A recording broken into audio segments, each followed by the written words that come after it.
जयंती stadium Bhilai Chhattisgarh की इस पवित्र भूमि पर की गई है। ऐसी मैं श्री दया सिंह जी को बहुत बहुत साधुवाद देता हूँ, बहुत बहुत बधाइयाँ देता हूँ।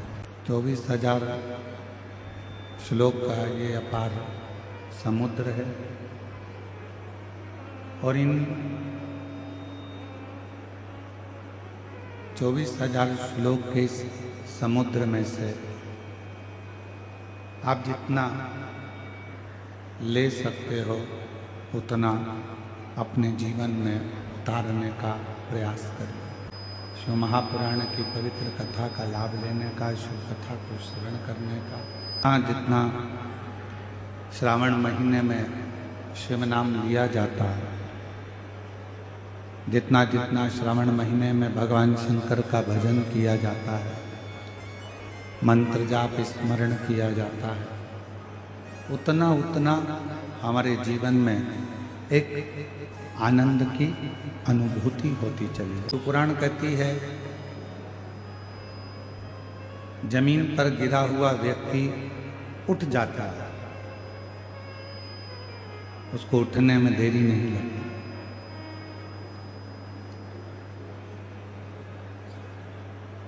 जो महापुराण कथा कहती है कि जमीन पर गिरा हुआ व्यक्ति उठ सकता है, उठ जाता है, पर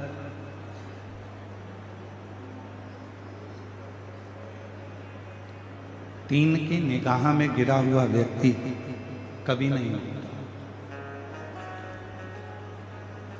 पहले नंबर पर है माता, दूसरे नंबर पर है पिता और तीसरे नंबर पर है गुरु।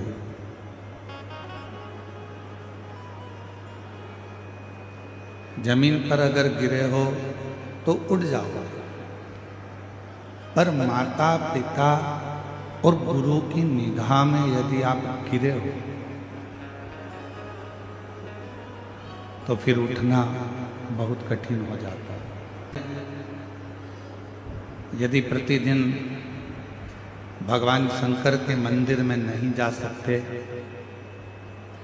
प्रतिदिन भगवान शिव की आराधना नहीं कर सकते, प्रतिदिन माँ जगतजननी दुर्गा भवानी माँ आदि शक्ति और शिव की आराधना नहीं कर सकते, उनके भी मंदिर में जाकर उनको प्रणाम नहीं कर सकते, तो शिव महापुराण की कथा कहती है अपने घर में जो बुजुर्ग माता पिता विराजमान हैं उनके चरणों को प्रणाम कर लो तो शिव और शक्ति दोनों का वर प्राप्त हो। सुख हमारे जीवन में प्राप्त होते चले जाते हैं। कहती है भगवान शंकर का चरित्र कहता है दुनिया का कोई व्यक्ति ये अपने अंदर ये अभिमान न उत्पन्न करे कि वो शिव के मंदिर तक जा रहा है, शंकर भगवान के मंदिर तक पहुंच रहा है। सत्यता तो ये है कि शिव कृपा करते हैं, भगवान शंकर करुणा करते हैं, भगवान शंकर दया करते हैं, कृपा करते हैं, भगवान शिव दया करते हैं तो ही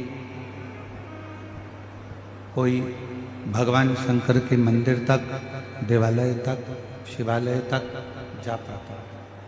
आप जब भगवान शिव के शिवालय तक, शिव मंदिर तक, भगवान शंकर की शरणागति तक पहुँचें तो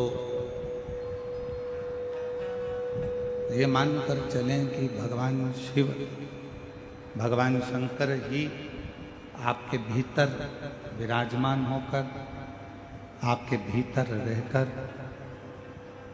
भगवान शिव स्वयं आपको मंदिर तक लेकर जाए।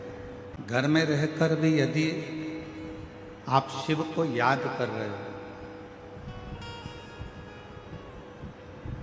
घर में रहकर भी यदि आप भगवान शंकर जी का स्मरण कर रहे हो,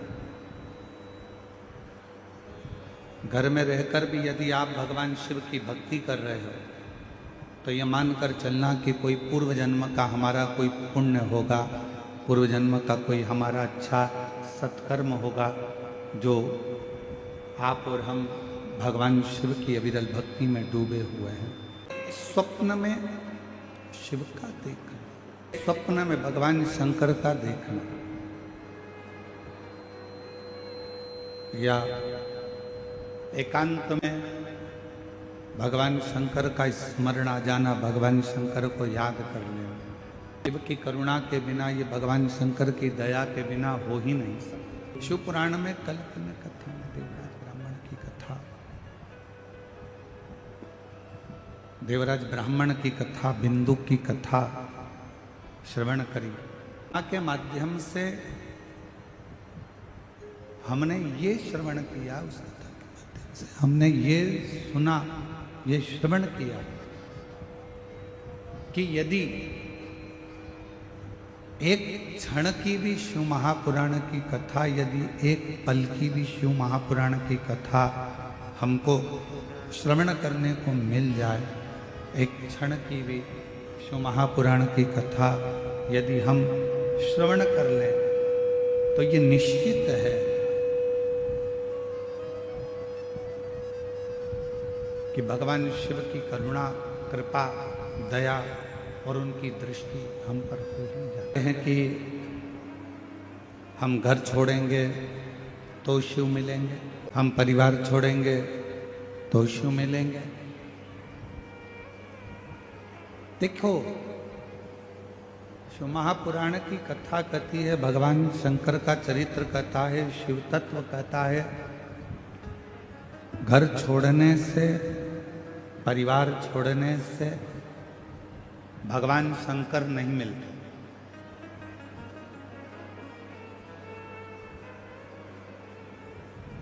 शिव महापुराण की कथा कहती है, घर छोड़कर बाबा मत बनो,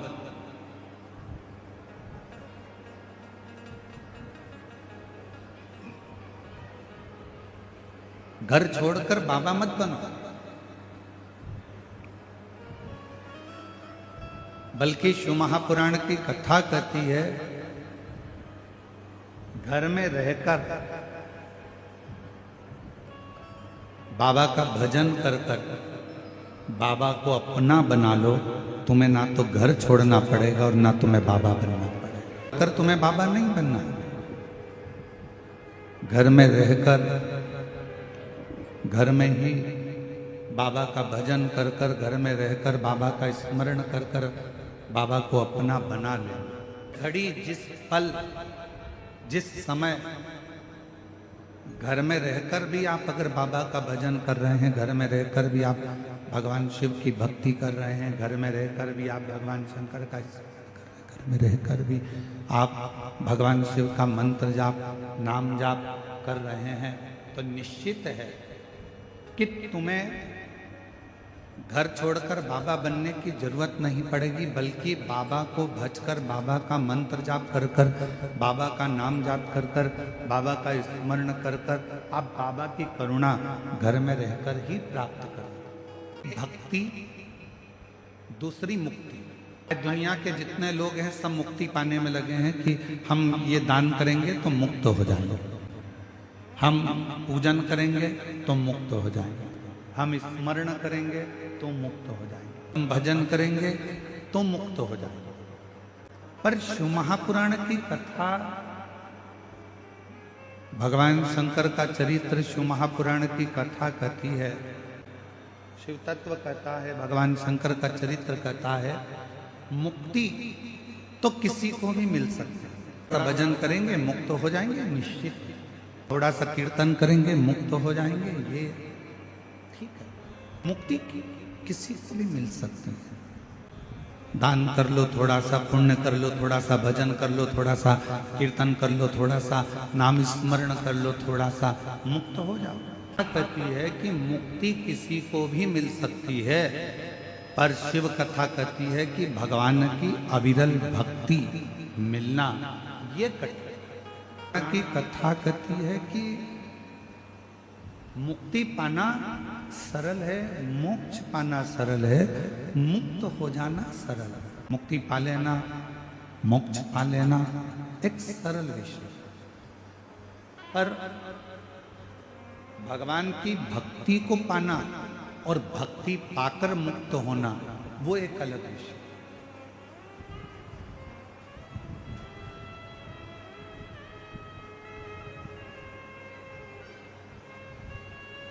फिर एक निवेदन है, बड़ा ध्यान से सुनना इस कथा को।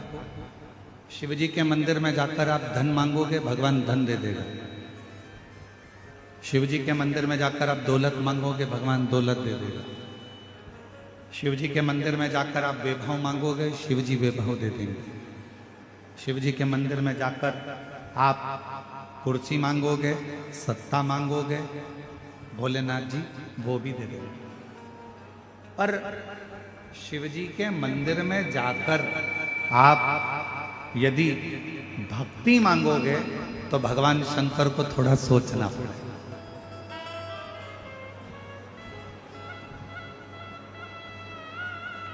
क्यों सोचना पड़ेगा?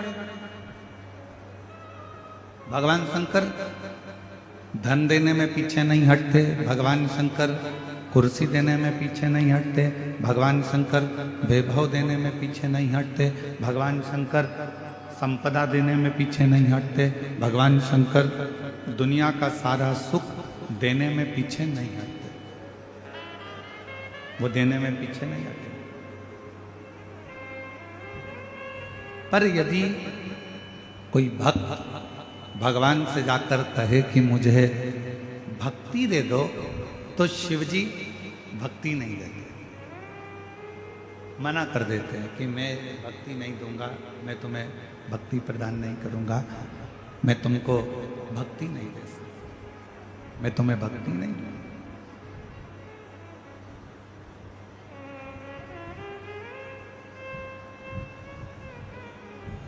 एक बार पार्वती जी ने भी शिव जी से पूछ लिया कि आप दुनिया के सारे लोगों को, दुनिया के सारे भक्तों को आप जायदाद दे देते हो, संपदा दे देते हो, दौलत दे देते हो, गाड़ी दे देते हो, बंगला दे देते हो, सब कुछ आप दुनिया के लोगों को दे देते हो, तो भक्ति क्यों नहीं देते? भगवान कहते हैं पार्वती, अगर मैंने इसको भक्ति दे दी और इसने अगर भक्ति को प्राप्त कर लिया तो फिर इसको कुछ मांगने की जरूरत ही नहीं पड़ेगी, मुझे खुद इसके दरवाजे पर जा जाकर इसको सब कुछ देना पड़ेगा, फिर ये मांगेगा कुछ यदि भक्ति मिल जाए। एक लाइन पहले लोग भजन में, स्मरण में एक लाइन गुनगुनाया करते थे, भजन में, कीर्तन में एक लाइन पहले के लोग गुनगुनाते थे कि भगत के वश में भगवान, भक्ति के सिवा तुम जो मांगो भगवान से, भगवान वो देने को तैयार। भक्ति, धन मांगो धन देगा, वैभव मांगो वैभव देगा, संपदा मांगो संपदा देगा, गाड़ी मांगो गाड़ी देगा, बंगला मांगो बंगला देगा, पर मेरा शंकर भगवान भक्ति नहीं देगा। बहुत सोच समझ कर देते हैं। पर आज के समय में हो क्या रहा है? शिव महापुराण ने क्या दिया? भगवान शंकर की कथा ने क्या प्रदान किया? शिव जी की कथा ने क्या प्रदान किया? तो शिव महापुराण की कथा दो चीजें आपको तुरंत दे देती है। पहले नंबर पर शिव महापुराण देती है आपको विश्वास, दूसरे नंबर पर शिव महापुराण देती है आपको भक्ति। शंकर के मंदिर जाओ, एक लोटा जल चढ़ाओ, शिव जी के दरवाजे जाओ, शिव जी का भजन करो, स्मरण करो, शिव नाम जपो, बेलपत्र चढ़ाओ, मंदिर में सफाई करो, मंदिर में चाकरी करो, भगवान शंकर की मंदिर में जाना प्रारंभ करो। शिव महापुराण दो चीजें आपको दे रही है। एक पहले नंबर पर है विश्वास, दूसरे नंबर पर है भक्ति। दो चीजें शिव पुराण, एक विश्वास दे रही है और दूसरी भक्ति। शायद इसीलिए शिव महापुराण की कथा सुनने वालों के, शंकर जी के मंदिर जाने वालों के सभी कार्य देवाधिदेव महादेव अपने आप पूरे कर रहे हैं। शिव स्वयं पार्वती जी से कहते हैं कि मैं दुनिया का सबसे ज्यादा ठाट, दुनिया का सारा सुख मैं सबको दे सकता हूं, पर भक्ति बड़ा सोच समझ कर देता हूं, बड़ा सोच, भक्ति बहुत सोच। कितने लोग हैं जिन्होंने शंकर भगवान के सोमवार का व्रत श्रावण के महीने में नहीं कर पाए? हाथ उठाओ जरा, जो नहीं कर पाए। पिता ने, तुम्हारे घर के किसी पिता ने, तुम्हारे घर के किसी बुजुर्ग ने, तुम्हारे घर की बहन बेटी ने, तुम्हारे घर में रहने वाले कोई परिवार के किसी सदस्य ने तो व्रत रखा होगा। जम के तो बोलो। अगर आपने नहीं रखा, मान लो अब से नहीं रहा गया, किसी को शुगर है, किसी को बीपी है, किसी को थायराइड है, कोई भूखा नहीं रह सकता, किसी को कोई तकलीफ है, किसी को कोई तकलीफ है, तो नहीं रह सकता। घर में रहने वाला कोई भी सदस्य सोमवार का व्रत रखा हो, सोमवार का व्रत रखा हो, श्रावण महीने का व्रत रखा हो, तो शिव महापुराण में वर्णन आता है, वायव्य संहिता के अंतर्गत बड़ी सुंदर बात आती है। सोमवार के दिन, शिवरात्रि के दिन, सोमवार की अष्टमी के दिन, प्रदोष के दिन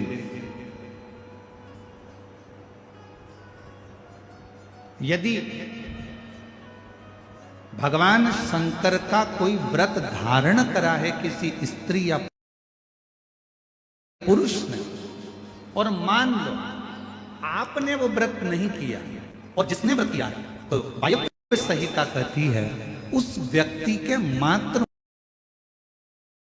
मुख का दर्शन हो जाए तो व्रत का फल हमारे खाते में आए। कथा होती है तो अनाउंसमेंट करा जाता है।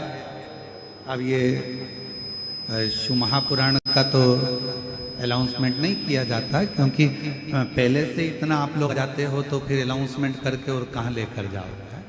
तो शिव पुराण का तो अनाउंसमेंट नहीं करते, पर जगह जगह जब कथा होती है तो अनाउंसमेंट होता है, हमारे इस क्षेत्र में इतनी तारीख से इतनी तारीख तक श्रीमद् भागवत कथा होगी, इतनी तारीख तक राम कथा होगी, इतनी तारीख तक शिव महापुराण की कथा होगी, इतनी तारीख तक गीता जी का पाठ होगा, इतनी तारीख तक हमारे यहाँ ज्ञानेश्वरी का पाठ होगा, इतनी तारीख तक हमारे यहाँ पर ये विष्णु पुराण, नर्मदा पुराण, भविष्य पुराण, कूर्म पुराण, नारद पुराण की कथा होगी, इतनी तारीख से हमारे यहाँ देवी भागवत होगी। इसका अनाउंसमेंट होता है, अनाउंस किया जाता है। क्यों करते हैं? जितना ज्यादा से ज्यादा अनाउंस इसलिए किया जाता है कि जितना ज्यादा से ज्यादा लोग कथा को श्रवण करने के लिए आएंगे, तो जो यजमान परिवार होता है, जो भागवत जी करा रहा होता है, राम कथा करा रहा होता है, अन्य पुराणे करा रहा होता है, तो जितने कथा को श्रवण करने के लिए आएंगे उतने वो भक्त जब भगवान के मंत्र जाप को करेंगे, भगवान के स्मरण को करेंगे, नाम जाप को करेंगे, नाम कीर्तन को करेंगे, मंत्र जाप को करेंगे, तो उनके जप करने से, उनके कीर्तन करने से, उनके नाम जाप करने से जो मंत्र का फल मिलेगा उसका एक अंश जमान के खाते में भी चला जाएगा। अब दया सिंह जी, आपको प्रसन्न होना चाहिए कि इतने सारे शिव भक्त जब एक साथ बैठकर श्री शिवाय नमस्तुभ्यम का जप करेंगे, तो शिव पुराण की कथा जब इतना बड़ा वायव्य संहिता का वर्णन करती है कि इन सब के खाते का मंत्र बोलने वाले मंत्र में से एक अंश यजमान के खाते में चला जाता है, तो उसका पुण्य प्रबल होता है। और यजमान के पास में जो पुण्य एकत्रित हुआ, थोड़ा ध्यान से सुनना, बहुत सावधानी की कथा है। मान लो तुम्हारे भजन करने से जजमान के पास कोई पुण्य एकत्रित हो गया, जजमान उस पुण्य को किसको दे रहा? अब हाथ उठाकर आपके घर के लोगों ने अगर किसी ने व्रत किया हो तो ऐसा हाथ हिला कराए, चलो ठीक है अब रख लो, अब टेंशन मत लो। अब जितने लोग हाथ उठाए कि हमने व्रत करा है, तो तुम भी हाथ उठा देना कि हमने उनके मुख का दर्शन करा है जिन्होंने व्रत किया, जिन्होंने व्रत किया। शिव महापुराण की वायव्य संहिता कहती है शिवरात्रि का व्रत, सोमवार का व्रत, सोमवार की अष्टमी का व्रत, प्रदोष का व्रत के जितने शिव जी के व्रत होते हैं, इन व्रत को करने वाले का यदि केवल मुख का दर्शन करा जाए, केवल चेहरे का भी दर्शन करा जाए तो उसका फल है। शिव महापुराण की विद्येश्वर संहिता में लिखा है कि श्री शिवाय, जम जम के बोलो जरा, श्री शिवाय नमस्ते। शिव महापुराण की विद्येश्वर संहिता में लिखा है कि श्री शिवाय नमस्तुभ्यम बोलने वाले के मात्र मुख का दर्शन कर लीजिए, सारे पाप समाप्त हो जाते हैं और अश्वमेध यज्ञ का पुण्य फल, सोम यज्ञ का पुण्य फल खाते में हमारे आ जाता है। इतनी बार श्री शिवाय नमस्तुभ्यम बोला, टीवी पर कथा सुनने वालों ने बोला, आस्था चैनल पर कथा श्रवण करने वालों ने बोला, फेसबुक यूट्यूब पर कथा श्रवण करने वालों ने बोला, अपने मुख से तुमने उच्चारण करा। तुम जिस गली से, जिस मोहल्ले से, जिस कॉलोनी से, जिस नगर से, जिस क्षेत्र से निकल कर जाओगे, और जिस क्षेत्र से आप निकल कर जाओगे, जिस गली से आप निकल कर जाओगे, जिस मोहल्ले से आप निकल कर जाओगे, जिस कॉलोनी से आप निकल कर जाओगे, आपके मुख का दर्शन जितने जितने लोग करेंगे, आपके चेहरे का दर्शन जितने जितने लोग करेंगे, आपके मुख का दर्शन जितने जितने लोग करेंगे, वो सब ना जाने कितने पापों से छूट जाएंगे और अश्वमेध यज्ञ का फल आपकी जिंदगी में प्राप्त होता चले। के दरवाजे के ऊपर लिखा है श्री शिवाय नमस्तुभ्यम, हाथ उठाओ जरा, लिखा है सबके यहाँ, रखो।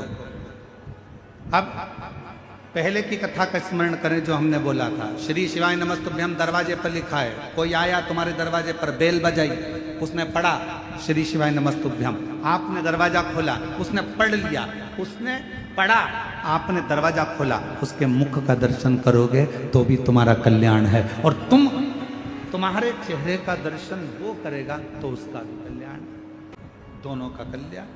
भगवान शंकर का नाम इतना अनमोल है, जो जपता है उसका कल्याण, जो जपे वो मुक्त। कौन गए? हाथ उठाओ जो लोग प्रयागराज गए हो। प्रयागराज के दशमेश घाट पर एक भगवान शंकर का मंदिर है। प्रयागराज के दशमेश घाट पर एक भगवान शिव जी का मंदिर है जिसका नाम ब्रह्मेश्वर महादेव। कौन से महादेव हैं? ब्रह्मेश्वर। जम के बोलो एक बार। ब्रह्मा जी के नाम से हैं, इसलिए उनका नाम है ब्रह्मेश्वर महादेव। सभी लोग एक बार मुख से वापिस बोलो, ब्रह्मेश्वर महादेव। प्रयागराज के दशमेश घाट पर ब्रह्मेश्वर महादेव। शिव महापुराण का प्रसंग कहता है, माँ और भगवान विष्णु जी ने एक बड़े से पर्वत का घुमाना, उस पर्वत को प्रारंभ करा। शिव को जानने के लिए, भगवान शंकर को पहचानने के लिए, शिव को जानने के लिए उस पर्वत को जब घुमाना प्रारंभ करा तो एक शिवलिंग की आकृति उस पर्वत में से प्रकट। अब ये कथा आप लोग सब सुने हुए हैं, सुनी है ना? शिवलिंग की आकृति प्रकट हुई, भगवान ब्रह्मा और भगवान विष्णु में आपस में चर्चा हुई कि भगवान नारायण चरण देखने के लिए गए और भगवान ब्रह्मा जी उनका शीश देखने के लिए गए। भगवान नारायण को भगवान शिव जी के चरण नहीं मिले और भगवान ब्रह्मा जी बढ़ते चले गए, बढ़ते चले गए, बढ़ते चले गए। उनको जब शीश नहीं मिला तो केतकी का फूल लिया है, गौ माता को लिया है। आखिरी में भगवान नारायण के सामने आ गए। भगवान नारायण ने सत्य कह दिया, इसलिए भगवान विष्णु का नाम सत्य नारायण हो गया। और केतकी के फूल ने झूठ बोला तो उसको श्राप लगा, गौ माता ने झूठ बोला तो उनके मुख को श्राप लगा, और भगवान ब्रह्मा जी ने झूठ बोला तो उनका सिर कटा। ये कथा आप और हम सुन चुके, स्मरण कर चुके। ब्रह्मा जी का सिर कटा हुआ लुढ़कता गया, कर्मनाशा नदी उत्पन्न हो गई। और भगवान विष्णु के कहने पर भगवान शंकर जी ने भगवान ब्रह्मा जी के कटे हुए शीश को बड़का पेड़ बना दिया, तो शिव जी का नाम वहां पर बटकेश्वर महादेव। दोनों हाथ उठाकर एक बार प्रेम से बोलो, बटकेश्वर महादेव की हर हर महादेव। शिव जी का नाम वहां पर बटकेश्वर महादेव पड़ गया। ये पवित्र कथा आप और हम शिव महापुराण में श्रवण करते आए हैं। आज जो प्रसंग चल रहा है श्रावण की इस कथा का, अब ब्रह्मा जी का सिर कट गया, ब्रह्मा जी का सिर काटा, और ब्रह्मा जी का जब सिर कट गया, ब्रह्मा जी के जितने मुख बचे, ब्रह्मा जी उन मुखों को लेकर ब्रह्मलोक में जाकर बैठ गए। बहुत चुप, स्तुप्त, मौन। ब्रह्माणी जी उनसे बात करती तो ब्रह्माणी जी से भी बात नहीं करती।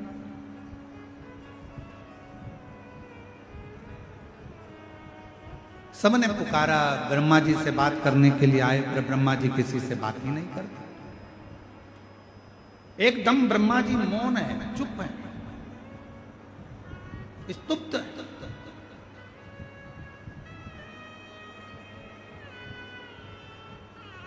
और फिर निवेदन है, ब्रह्मा जी ने एक झूठ बोल दिया था, इसलिए उनका शीश कटा, इसलिए शीश कटा था। यह मृत्यु लोक है।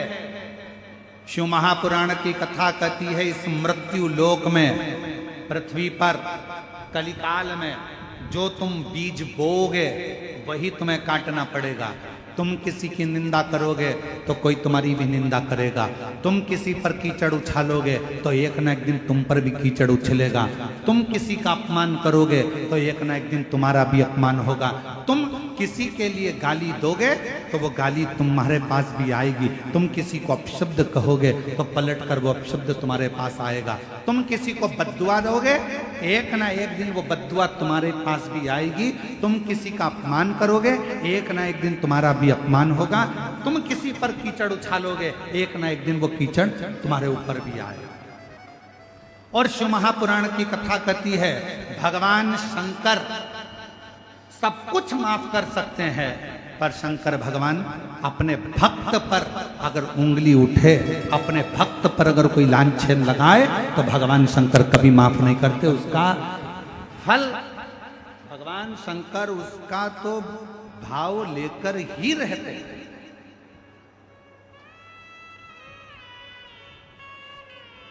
और फिर निवेदन करूं, छत्तीसगढ़ की इस पवित्र भिलाई की भूमि से, जयंती स्टेडियम से, शिव के भक्त को खुद जवाब नहीं देना चाहिए। आप शंकर जी के भक्त हो ना, कोई आपको गाली दे रहा है ना, कोई आपको अपशब्द कह रहा है ना, कोई आपको ताना दे रहा है ना, कोई आप पर इल्जाम लगा रहा है ना, कोई आपको अपशब्द दे रहा है, बहुत ताने दे रहा है, बहुत बद्दुआ दे रहा है, बहुत गाली दे रहा है, आप उसका जवाब मत दीजिए, क्योंकि शिव के भक्त कभी जवाब नहीं देते, शंकर के भक्त जवाब नहीं देते। पर शंकर के भक्त, जो शिव का भक्त है, उसका जवाब स्वयं देव अधिदेव महादेव शंकर एक न एक दिन देता जरूर है। स्वयं शिव देते, स्वयं शंकर देते, स्वयं करुणा सागर देते। पेड़ लगाओगे तो आम नहीं आएगा, आम का पेड़ लगाओगे तो आम आएगा। अच्छा बोलोगे तो एक दिन वो अच्छाई तुम्हारे सामने आएगी। तुम अगर दूसरे को अपशब्द कहोगे तो तुम्हारे ऊपर भी एक दिन अपशब्दों का पहाड़ टूट पड़ेगा। शिव जवाब जरूर देते हैं। आप लोगों से एक निवेदन करूं, सही उत्तर देना। तुम्हारी घर में लड़ाई हो जाती है, प्रत्येक पत्नी क्या इच्छा लगती है अपने पति से कि जब मेरी लड़ाई हो तो कम से कम तुम मेरा साथ तो दो। बोलो सही है कि गलत है?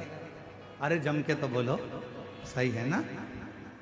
लड़ाई पत्नी की हुई है, विवाद पत्नी का हुआ है, और आशा पत्नी लगा कर बैठी है कि मेरी लड़ाई हुई है, मेरा झगड़ा हुआ है, तो मेरी लड़ाई में कम से कम तुम तो जवाब दो। बस उसी तरह शिव का जो भक्त होता है वो इंतजार करता है कि मैं जवाब नहीं दूंगा, जवाब देगा मेरा काल अधिपति महाकाल, और जब वो जवाब देगा तो हिला हिला देगा। इसलिए जवाब का इंतजार उसका। आपकी मेहनत के आगे, आपकी कर्म के आगे, आपकी मेहनत के आगे परमात्मा को भी आकर आशीर्वाद देना ही पड़ता। हम उसके आश्रित नहीं होगा। मेरी जीजियों, मेरे जीजाओं, मेरी बेटियों, बेटाओं, मेरी माताओं, मेरे बुजुर्ग, माता पिता तुल्य आप सब विराजमान हैं। लाखों की संख्या में आप लोग आए हैं। पंडाल में, ग्राउंड में, जयंती स्टेडियम में जगह नहीं है इतनी जितने लोग आप लोग आ गए हैं दूसरे दिन की कथा में। मेरा एक निवेदन है, आप आए हो, पर निवेदन इतना सा है कि भीड़ बढ़ाने के लिए मत आओ। जगह नहीं है भीड़ बढ़ाने, बिल्कुल कथा में मत आओ। तुम्हारे दिल में अगर विश्वास जाग जाए कि मैं कथा में जाऊंगी, पंडाल में बैठकर कथा सुनूंगी और मेरा शंकर मेरी झोली खुशियों से भरेगा, तो कथा के पंडाल में आओ, नहीं तो अपने घर पर रहकर कथा का विश्वास भीतर से जागना चाहिए, भरोसा भीतर से जागना चाहिए कि मैं जाऊंगी, कथा में पहुंचूंगी, जयंती स्टेडियम में पहुंचूंगी, मैं जाऊंगी और मेरा बाबा मेरी झोली भरेगा। मैं जानती हूं मेरा बाबा सुनेगा, अभी नहीं सुना, बाद में सुनेगा, सुनेगा जब आए। थोड़ा समय, थोड़ा देर लग जाए आने में, हो सकता। ब्रह्मा जी की कथा कर रही है। ब्रह्मा जी का सिर कट गया, कर्मनाशा नदी उत्पन्न हो गई और ब्रह्मा जी का वो शीश बड़ का पेड़ बन गया। शिव जी उस बड़ के पेड़ के नीचे विराजमान हो गए। शिव जी का नाम बटकेश्वर महादेव, बटकेश्वर। ब्रह्मा जी एकदम मौन होकर बैठे हुए थे, शांत, चुप, बोलते नहीं थे। कुछ भी शब्द ब्रह्मा जी के मुख से निकलता नहीं था, कोई शब्द, एकदम शांत, एकदम मौन, एकदम चुप। ब्रह्मा जी से मिलने के लिए देव ऋषि नारद जाते। ब्रह्मा जी के पुत्र हैं देव ऋषि नारद, मानस शिव महापुराण की कथा वर्णन कर रहे हैं, शिव कथा का। ब्रह्मा जी मौन है, देव ऋषि नारद ब्रह्मदेव के पास पहुंचे हैं और ब्रह्मा जी के पास में पहुंचकर देव ऋषि नारद जी ने देखा कि ब्रह्मा जी से मैं बात तो कर रहा हूं पर मेरे पिता कोई जवाब नहीं।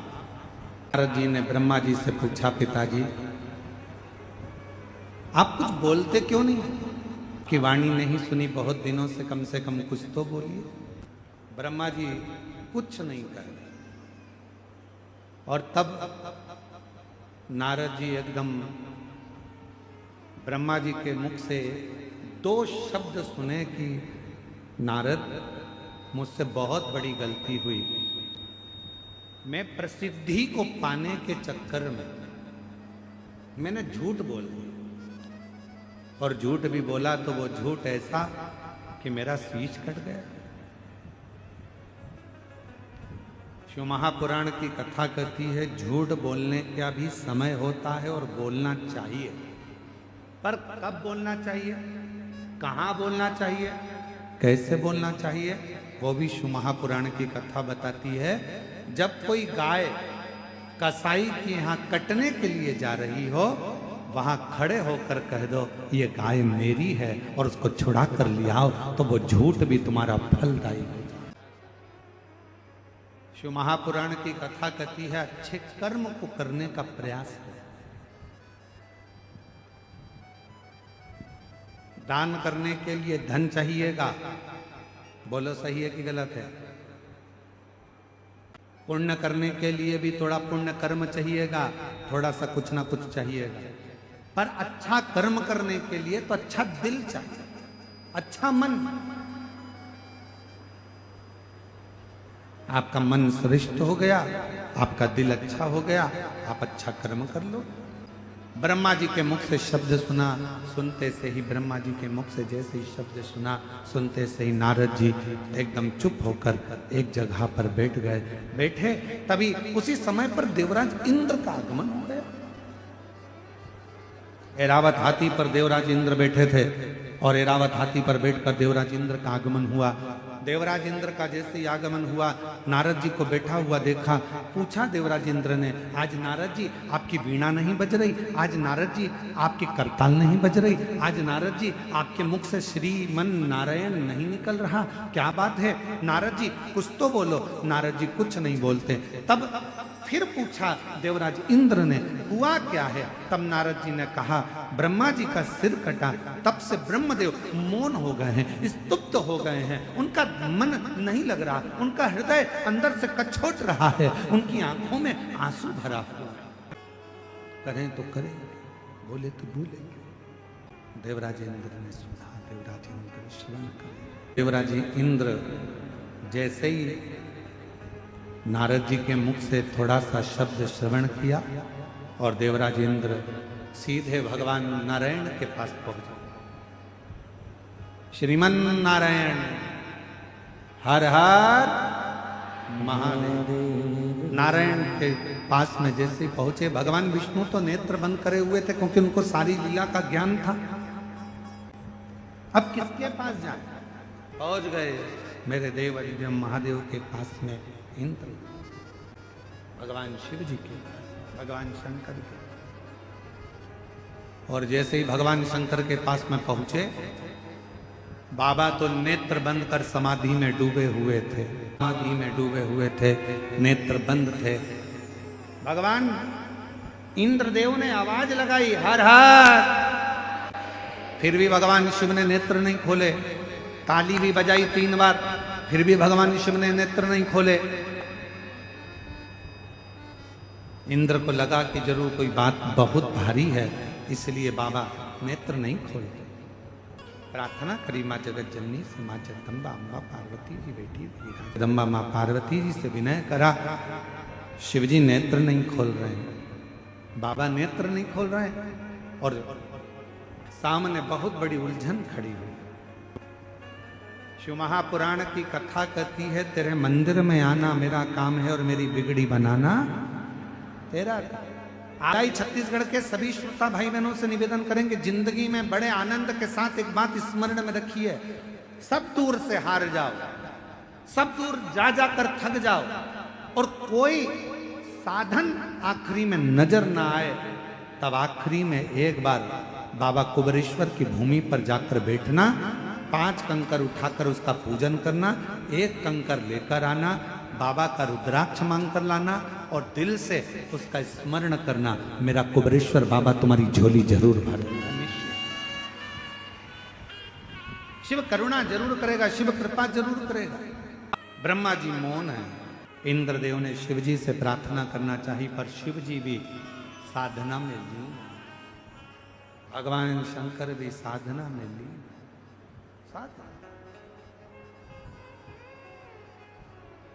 कोई जवाब नहीं मिला।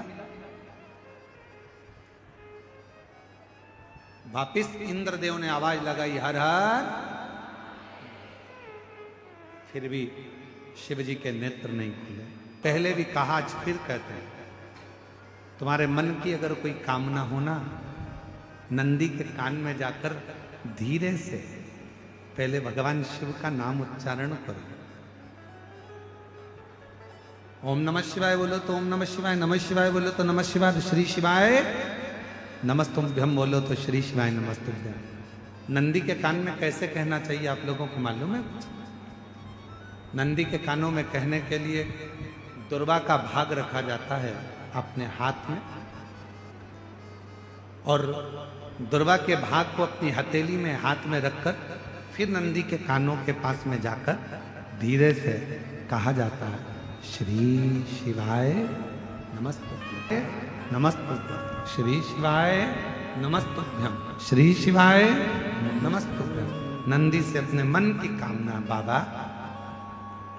हे नंदीश्वर, आपके हृदय में, आपकी दृष्टि में शिव समाये हैं। बाबा बहुत दुखी हूं, बहुत तकलीफ में, बहुत बड़ी कष्ट में। बाबा मेरे कष्ट को शिवजी तक पहुंचाओ ना, मेरे दुख को मिटाओ ना। बाबा अपनी दुख, अपना कष्ट नंदी के कान में कहकर, दुर्वा को नंदी के सामने देकर वहां से चल दीजिए।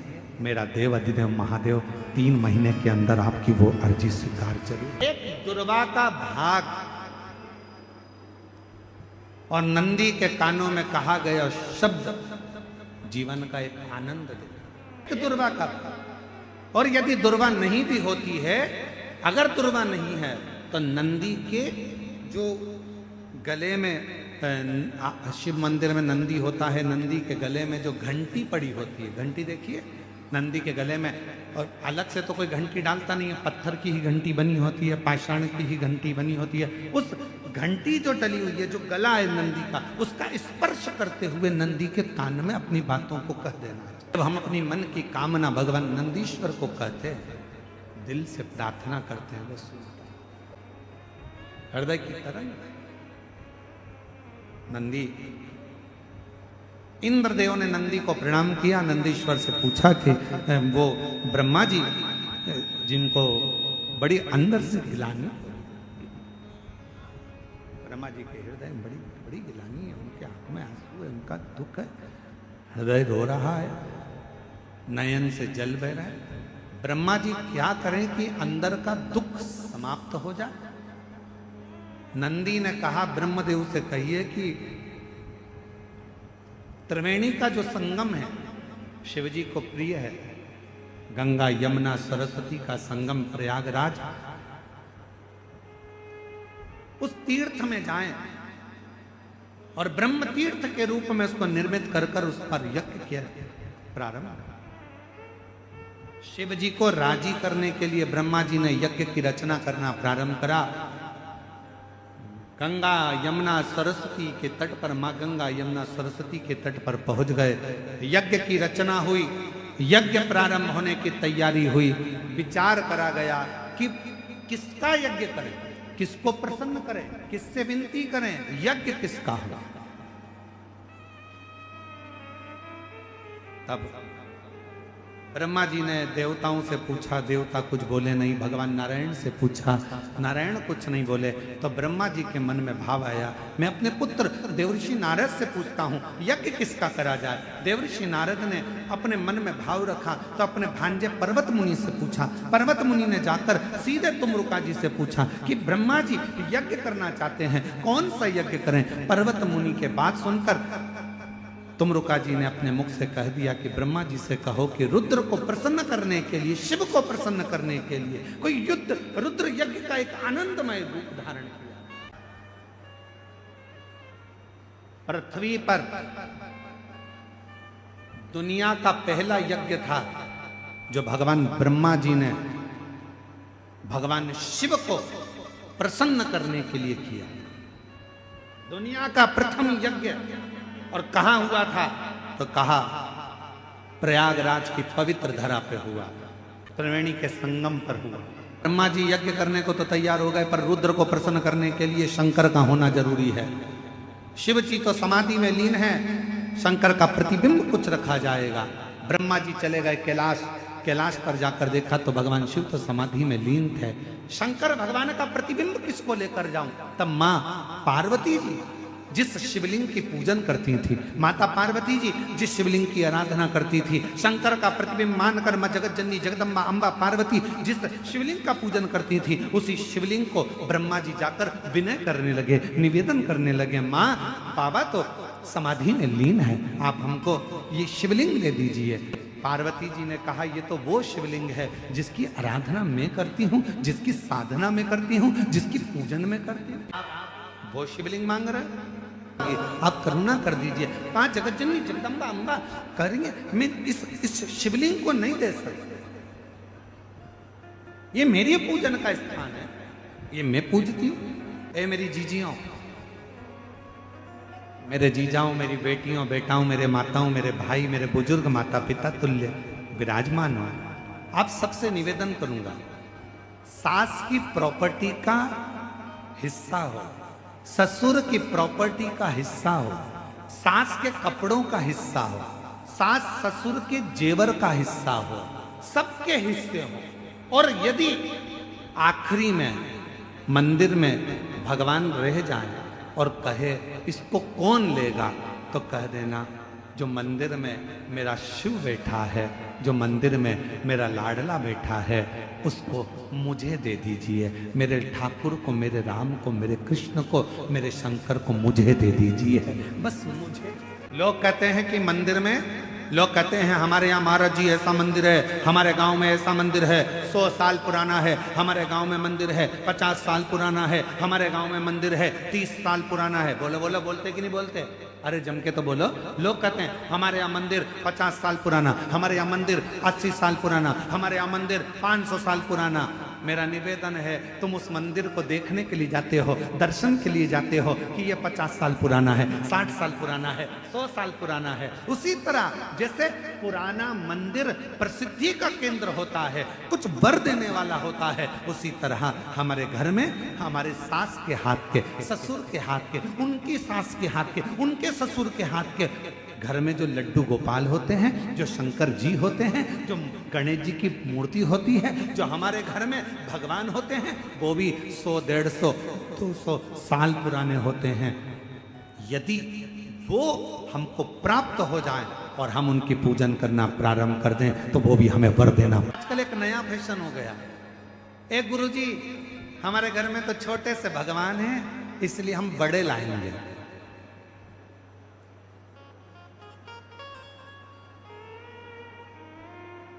अब घूमने गई मंदिर, कहीं तीर्थ में चली गई, वहां से घर में थे इतने से लड्डू गोपाल और ये बाजार से ले आई इतने बड़े लड्डू गोपाल। घर में थे इतने बड़े शंकर जी, बाजार जाकर ले आई इतने बड़े शंकर जी। घर में थी इतनी बड़ी कुल देवी, बाजार जाकर ले आई इतनी बड़ी कुल देवी। ईमानदारी से बोलो, जम के जरा सावधानी से ध्यान रखकर बोलना। जरूरी नहीं कि बड़ी गोली ही असर करेगी, कभी कभी छोटी सी गोली भी पेट दुखने की पेट बंद कर देती है, और कभी कभी छोटी सी गोली जुलाब की हिला हिला देती है। महाराज, भगवान ना कभी छोटा होता है, भगवान ना कभी बड़ा होता है, भगवान तो भक्त के भाव से बड़ा और छोटा होता है। कड़प डाकू मुंह में पानी भरकर शंकर जी पर फेंक रहा है और शिव जी मुस्कुरा रहे हैं। कड़प डाकू पशु मार मांस लाकर भोग रख दिया, शिव मुस्कुरा रहे हैं। कड़प डाकू पांव से भगवान के पास रखे हुए पुष्प को हटा रहा है, शिव जी प्रसन्न हो रहे हैं। कड़प अलमस्त है। ऊपर चढ़ा हुआ भील बेलपत्र के पेड़ पर हिरण को ढूंढ रहा है, साधने के लिए, मारने के लिए तैयार खड़ा है, और छाजल में से पानी नीचे गिर रहा है शंकर के ऊपर। पांव से छाजल हिल रही है और पानी नीचे गिर रहा है। लोग कहते हैं शिव पर पांव का पानी, लोग कहते हैं ऐसा पानी, लोग कहते वैसा पानी। मेरा शंकर मुस्कुरा रहा है। सुन लो भिलाई वालों, सुन लो ए छत्तीसगढ़ वालों, और सुन लो सारे संसार वालों, भगवान को रिझाने के लिए आडंबर नहीं, दिखावा नहीं, भगवान को रिझाने के लिए तो केवल तुम्हारा शुद्ध भाव, निर्मल मन, सो मोहि पावा और मोहि छल छिद्र कपट ना भावा। भगवान को केवल तुम्हारा शुद्ध भाव करो, और प्रेम से बड़ा कोई सुख नहीं है संसार में। ईमानदारी से बोलना, सुदामा जी क्या भगवान कृष्ण से कभी अपने पांव धुलवा सकते थे? ईमानदारी से बोलो, नहीं। क्या भगवान सुदामा जी के चरण धो सकते थे? नहीं। पर सुदामा जी और कृष्ण भगवान का इतना प्यार था, इतना प्रेम था कि प्रेम में भगवान भी अपने भक्त के चरण धो देता है। इतना भाव चाहिए, केवल निर्मल मन सो मोहि पावा, नहीं मुझे छल कपट छिद्र कुछ। दास बाबा जिन्होंने जनमानस को अपनी भाषा में, अवधी भाषा में, अपनी भाषा में, अवधी भाषा में रामचरितमानस संपूर्ण विश्व को दिया। ऐसे मेरे तुलसीदास बाबा के चरणों में, गोस्वामी तुलसीदास जी के चरणों को नमन करते हुए उनके जन्म महोत्सव की संपूर्ण विश्ववासियों को बहुत बहुत साधुवाद। शिवो वर्धनी त्रिकालदर्शी कैलाशी विनाशी भगवान शंकर की पवित्र कथा कर ब्रह्मा जी ने मां पार्वती जी से विनय करा कि ये शिवलिंग हमें दे।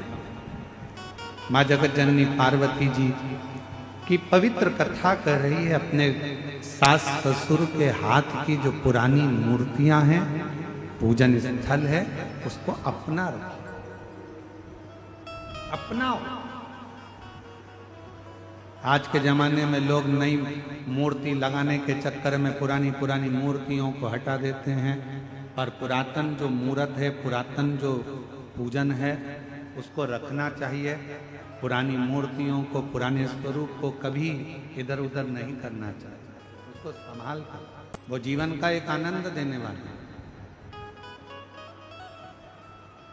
यहां तक शिव महापुराण की कथा कहती है, कोई 10-12 बार, 15 बार, 20 बार भी अगर कोई शिव महापुराण की कथा को श्रवण कर लेता है तो वो भी सिद्ध हो जाता है, सुन लेता है तो वो भी सिद्ध हो जाता है।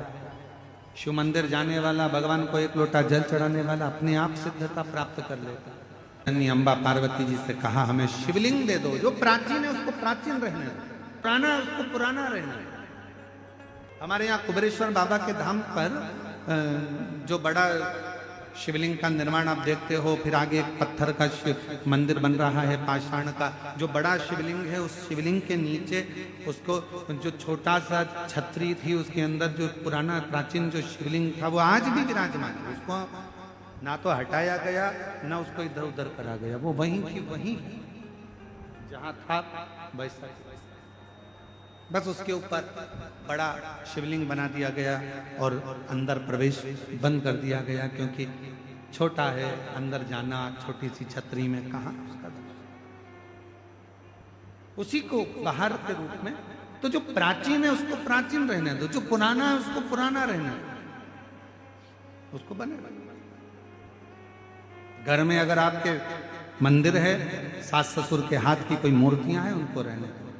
ब्रह्मा जी ने हाथ जोड़कर मां पार्वती जी से निवेदन करा, ये शिवलिंग हमको दे दो। मां जगत जननी से बारंबार विनय करा तो मां जगत जननी ने अपना शिवलिंग ब्रह्मा जी को दिया। ब्रह्मा जी शिवलिंग लेकर पहुंचे प्रयागराज की पवित्र धरा पर। यज्ञ के शुरू में ब्रह्मा जी का स्नान होना था और ब्रह्मा जी उस स्नान के लिए जाने लगे, तो शिवलिंग किसको दें? भगवान नारायण को दे दिए।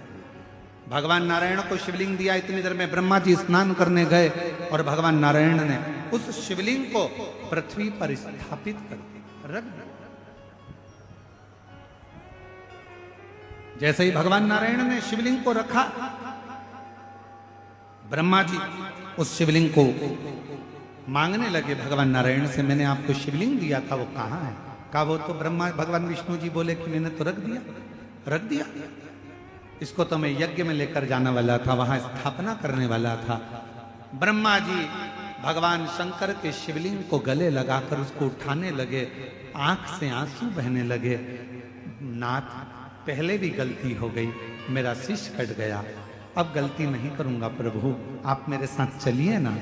भगवान का वो शंकर का प्रतिबिंब शिवलिंग ब्रह्मा जी के आंख के आंसू टपकता रहा और वो शिवलिंग भगवान का अभिषेक होता रहा। तभी मेरे देव अधिदेव महादेव उस शिवलिंग की साक्षी में प्रकट हो गए। ब्रह्मा,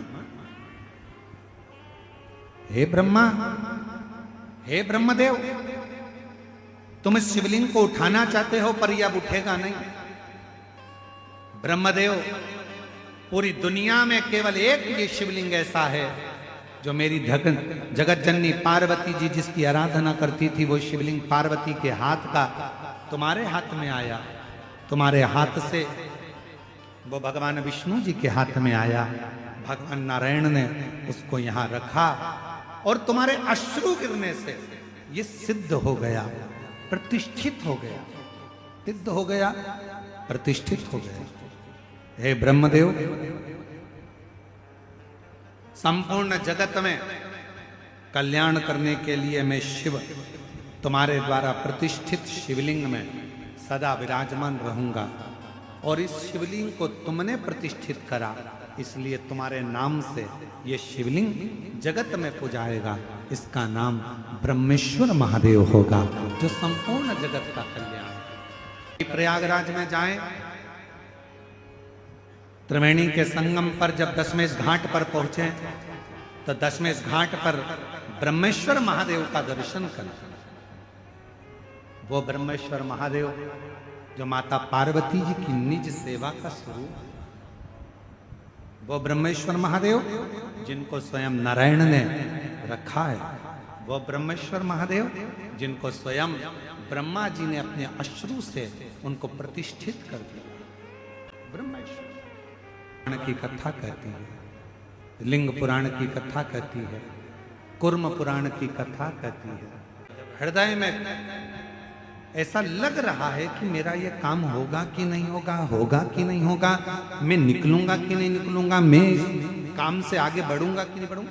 मन जब दो होने लगे तब एक श्वेत पुष्प लेकर उस सफेद पुष्प में थोड़ा सा हल्दी और कुंकू का लेपन कर कर किसी भी शंकर के मंदिर में शंकर के शिवलिंग पर यदि ब्रह्मेश्वर महादेव का नाम लेकर उस फूल को, पुष्प को समर्पित किया जाता है, फूल को चढ़ाते समय, फूल जब समर्पित किया जाता है तो फूल का जो मुख है, जैसे ये डंडी है फूल की, और फूल का जो मुख है, जहां आप बैठे, इधर बैठे तो इधर, उधर बैठे तो उधर, इधर बैठे तो इधर, फूल का मुख अपनी ओर होना चाहिए। उस भगवान शंकर के शिवलिंग पर ब्रह्मेश्वर महादेव का नाम लेकर यदि वो श्वेत पुष्प हल्दी और कुंकू लगाकर समर्पित करा जाता है तो व्यक्ति का मन बार बार डामाडोल नहीं होता और वो एकाग्र चित्त होकर अपनी मंजिल तक पहुंच जाता है। वो ब्रह्मेश्वर महादेव। फिर से बोलो, कौन से महादेव? ब्रह्मेश्वर महादेव। प्रयागराज की पवित्र धरा पर दशमेश घाट पर आज भी ब्रह्मेश्वर महादेव विराजमान, अवश्य जाएं। भगवान देवादिदेव महादेव का सुंदर आनंद हुआ, ब्रह्मा जी के सुंदर स्वरूप में अर्धनारीश्वर भगवान का दर्शन हो, ब्रह्मा विष्णु महेश का साक्षीकरण हो। आज कथा का द्वितीय दिवस यहाँ विराम की ओर जा रहा है। भगवान के सुंदर स्वरूप का दर्शन आप और हम कर रहे हैं।